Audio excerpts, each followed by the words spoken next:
Today I'm going to be showing you how to do an oil change on a 21-inch commercial Toro mower. So what you're going to need is a full bottle of SAE 30 oil, a fresh sharpened blade because we always like to change it when we're doing this, a 5/8 ratchet set, either a string or a small bungee cord to hold the mower so that way we can keep it rolling. And then we also need a oil pan to put the old oil in. You want to pull the dipstick out.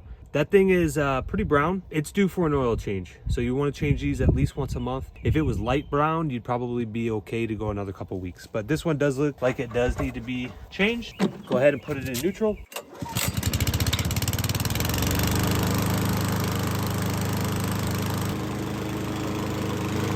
So once the mower has ran for at least 5 minutes, the reason we want to do that is we want to get the oil warm. So that way when we open up the cap and dump it out, all of it comes out in one fluid motion and there isn't cold oil that sits in there. You want the dipstick to be lower. So that's why we're actually on this decline. Unscrew this, lean this over,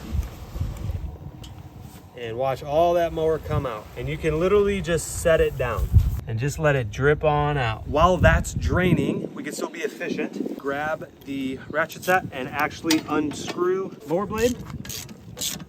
And so we're gonna take this blade off, take the old mower blade, scrape the bottom of this deck just like this. Put our mower blade back on. We want our guard to protect the actual cutting surface. You do not want to over tighten this bolt, otherwise it will not come off and we will strip it.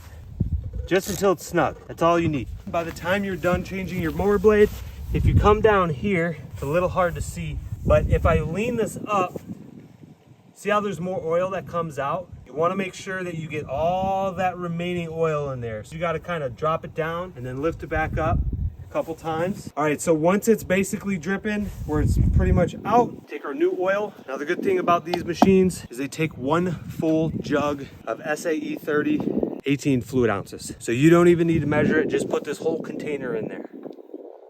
If you notice, I'm not on a flat surface. Put it on a flat surface when I'm checking the oil. That way we're getting a level reading. Otherwise it might be too much on the right or too much on the left. It's so clear you can barely see it. It is full all the way up on the dipstick. While we're here, let's go ahead and just check the filter, see if we need to clean it out. So we'll unscrew these screws, make sure we don't want to lose those. So we'll throw them in here. Now look at how bad this is. Horrible. This is absolutely horrific. We got to make sure we're checking these every single morning. Probably going to have to get a new air filter.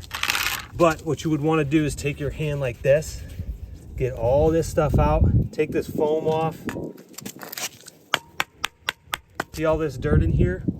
This is where the intake of the engine goes for air. What it's doing is it's sucking up all of this dirt and it's sucking it into the engine. If we do not maintenance this stuff, this thing will not last a season. Just make sure that we are cleaning out the filters every morning. So what I'll do here is I'll just take my mouth,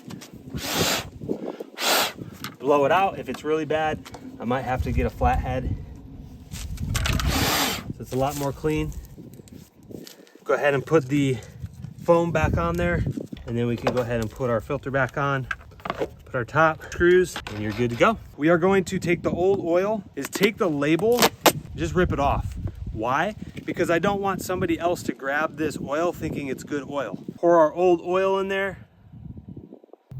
All right, so for now, this is kind of where we're putting the old oil. We don't want to put that back on the shelf in case somebody else tries to change the oil with bad oil.